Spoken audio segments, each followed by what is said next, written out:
সুন্দরবনের প্রত্যন্ত এলাকার কাকদ্বীপ বিধানসভার 10 থেকে 12,000 মানুষ মৎস্যজীবী। তবে অধিকাংশ মানুষের ভোটার কার্ড না থাকায় বিভিন্ন সুযোগ সুবিধা থেকে বঞ্চিত হচ্ছে তারা। মুখ্যমন্ত্রী মমতা বন্দ্যোপাধ্যায় এবার মৎস্যজীবীদের জন্য 10,000 টাকা বছর ঘোষণা করলেও মলিন বদন করছে কয়েক হাজার মৎস্যজীবীর।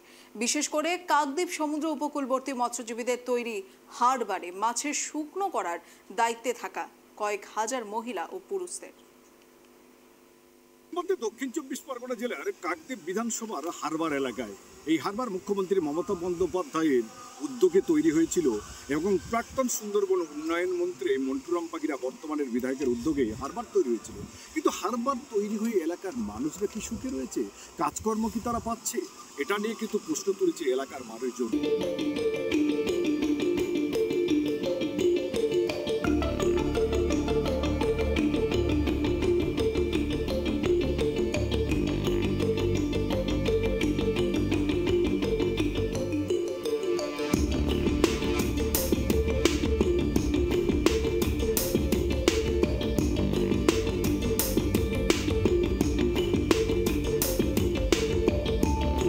দিতে হয় আমার এই অবস্থা। আরেকটা ছেলে আছে, বৌমা ভাত দেয় না, ছেলে দিলেও বৌমা দেয় না, সারাদিন আমার ছেলে হাজ করে। বৌমা তো ওটা ঠিক নয়, ইনকামগুলো পয়সাগুলো দেই না বৌমা।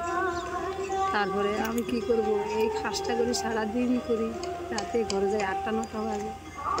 কত করে রোজ পান? রোজ পাই শুধু 150 টাকা থাকে, 150 টাকা করে থাকে।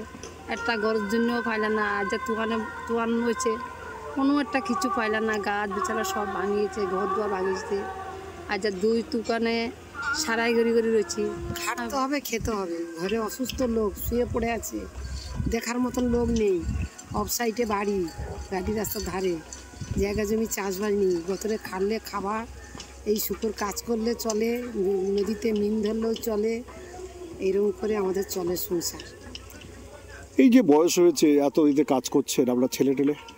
একটাই ছেলে, আলাদা ভিন্ন খায়, তার পরিবার, তার ছেলে, তার সংসার ভ্যান ছেলে। আর কী করবে বাবা, কটা পেট পালবে? সব ছেলেদের নির্ভর করলে কি হবে? তাই নিজেরা যতটা পারি করে খাই, এইরকম করে। কত করে রোজ পান? 30 জন করে মহিলা কাজ করে প্রায় এখানে আমাদের এই প্রসাদপুরে বুদ্ধপুর এলাকায়। এখান থেকে ময়নাপাড়া অবধি 15 থেকে 30টা মতন খুঁটি আছে। প্রত্যেক খুঁটিতে মহিলারা 30 জন করে কাজ করে। আর এরা কাজ করে কেউ হাজিরা সিস্টেম 220 টাকা, বা কেউ ঘন্টা সিস্টেম কাজ করে 30 টাকা ঘন্টা। এরকম করে কাজ করে এদের নির্ভরশীল, এখানে কাজ করে নির্ভরশীল এরা এতেই সংসার চলে যাবে। মূলত কি মাছ শুকানো হয়? মূলত মাছ শুকনো বলতে এখানে ছুরি শুক্তো, আবার রূপোবাটি, তোমার বোমলা মাছ।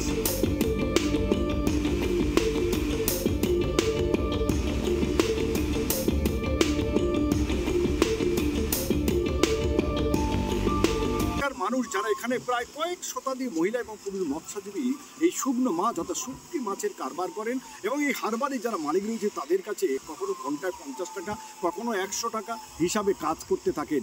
মাস গেলে তাদের যে ইনকাম হয় তাতে তাদের সংসার চলে না। তারা সরকারের কাছে দাবি করেছে সরকার তাদের জন্য কিছু করুক। এলাকার যারা মহিলারা আছে তাদের সঙ্গে কথা বলে জানা গেছে তারা বার্ধক্য ভাতাই পায় না, এমনকি বিধবা ভাতা থেকেও বঞ্চিত। তার একটাই কারণ, তাদের ভোটার কার্ড নেই।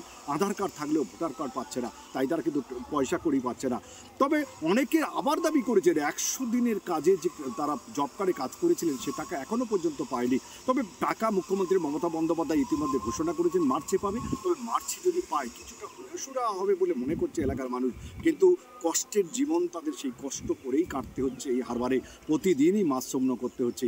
আদৌ কি মুখ্যমন্ত্রী মমতা বন্দ্যোপাধ্যায় মৎস্যজীবীদের জন্য যে কাজ করেছে, হারবারে যারা কাজ করে তারাও তো মৎস্যজীবী, তারা কি এই সুযোগ সুবিধা পাবে? এটার থেকে কিন্তু প্রশ্ন থেকেই যাচ্ছে।